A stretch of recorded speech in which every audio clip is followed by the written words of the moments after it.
Hey, aujourd'hui j'aimerais te parler du chakra de la gorge et de l'expression de ses besoins. Et ça répond au réel que j'ai fait hier, tu peux aller voir après avoir vu ce post. Et de l'avoir liké et de l'avoir commenté, bien sûr.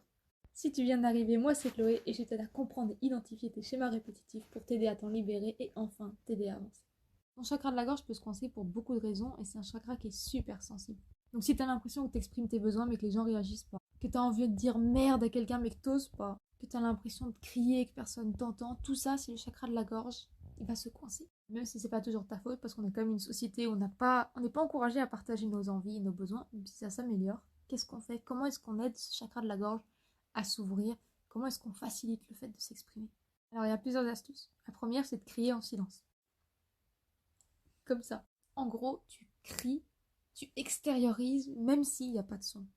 Parce que ça muscle déjà cette idée de j'ai le droit d'extérioriser.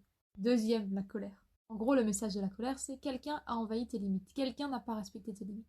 Donc quand il y a de la colère, tu identifies quelle est la limite qui a été franchie et apprends à mettre des mots sur la limite qui a été franchie. Troisième, la personne de confiance. C'est une personne avec qui tu te sens assez à l'aise pour montrer la partie la plus laide de toi. Avec cette personne, tu vas t'entraîner. Avec cette personne de confiance, tu vas pouvoir mettre des mots sur tout.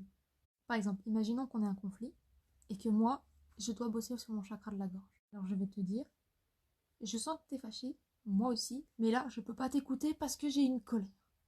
Tout ce que tu vas dire, je ne t'écoute pas, je ne t'entends pas. Je veux t'entendre, mais je peux pas. Et le fait de le dire, ça permet à l'autre de le prendre en compte.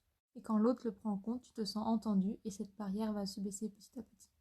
Et avec cette technique, on peut prendre des pauses au lieu de s'acharner, de se crier dessus, de se faire un ping-pong et que personne ne se sente entendu, donc tout le monde crie plus fort. Et enfin, dernière technique, et tu t'en doutes, l'hypnose. On peut aller libérer des traumatismes dans tes vies passées et on peut aller réactiver un don d'orateur que tu aurais eu. Par exemple, si tu étais chanteur ou présentatrice. Et bien sûr, si le fait de te taire, on te l'a inculqué dans ton enfance, on va les nettoyer aussi. Surtout, dernière chose, n'oublie pas que le chakra de la gorge est lié au passage à l'action. Tant que tu ne dis pas les choses, elles n'existent pas. Et tant qu'elles n'existent pas, elles ne peuvent pas évoluer. Donc si tu as un projet, ou un souci, ou une envie, dis-les. Voilà, c'est déjà terminé pour aujourd'hui. Alors je t'invite à t'abonner à la chaîne si ce n'est pas encore fait, à liker et à partager cette vidéo, à me retrouver sur tous les autres réseaux, tu trouveras les liens en description. Et bien sûr, si tu as envie d'avoir une méditation gratuite, tu la trouveras sur mon site internet. Bisous!